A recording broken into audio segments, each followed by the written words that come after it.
The shoes are too large, impossibly large, to fill. Still, somebody's got to try.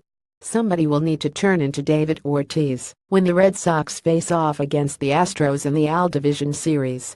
Batter, defender, pitcher, it does not matter what the contribution will be. What matters is somebody approaches the clutch production that Ortiz so reliably provided between 2003 and last season. Ortiz played in each and every one of the 76 postseason games the Sox have played the last 13 years, and he usually came up big when he had to. Someone else will step up now. It's someone else's time to shine, Xander Bogaerts said. We have a lot of guys that want to take that spot.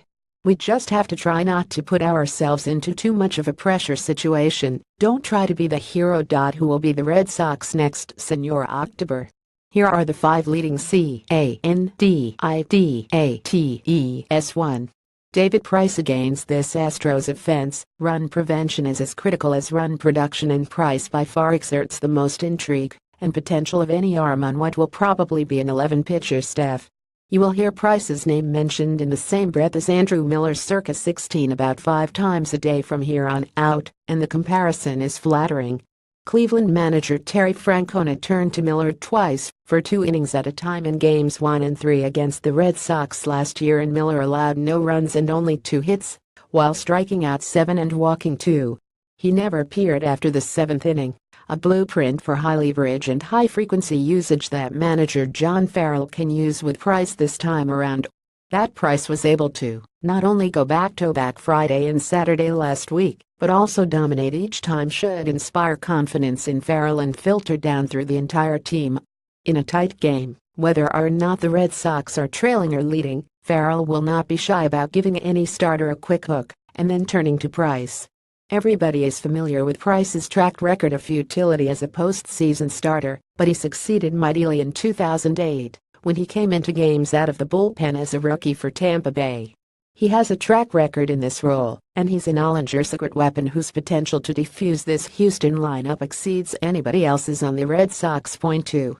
Mookie Betts. It takes a brave scribe to write in Betts' name here, considering he is the ball club's best hitter and defender.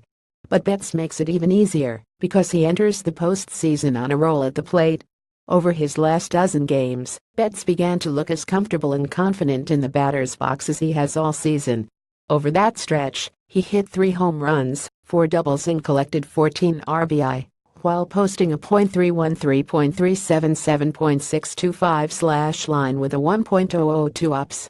Betts has no peer among right fielders, and the Red Sox defense, led by him, will play a large role in holding back the Astros offense. Point 3. Chris Ellis. Something tells me that this extra rest Sale is getting will pay off, and he will dominate the opener on Thursday. And Game 5 as well, if necessary. Even if he weren't getting the needed downtime, I would not bet against Sale in his first ever postseason appearance. Sale thrives under the spotlight. He showed that with his no-nonsense, take-no-prisoners attitude to start the season, and barring any physical workload issues, he is the perfect stopper to a high-power offense like Houston's, especially since they have not faced him yet this season. Point 4. Xander Bogaerts. Bogaerts over the last 2 weeks has been almost as hot a hitter as Betts. .326, .420, .465 and .885 ups, plus he's drawn 10 walks and continued to excel, in understated fashion, on the base paths. So there's somewhat of a recency bias in play with Bogaerts, but there's also his track record in the playoffs. Superb as a rookie in 2013, Bogaerts was just fine last October as well. Bogaerts trails behind young shortstops such as the Astros' Carlos Correa and the Indians' Francisco Lindor, but there's a hunch in play here that he can rise to the occasion against the Astros and stand out in his own way. After such a relatively quiet season, he's due. Point 5. Jackie Bradley Jr.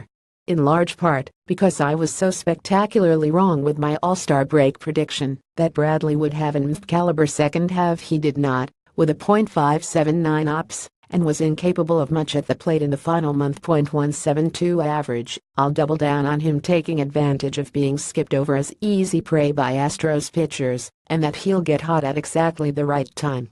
And if I'm wrong again, I'll go with him making a couple of clutch catches or throws on defense that save the day.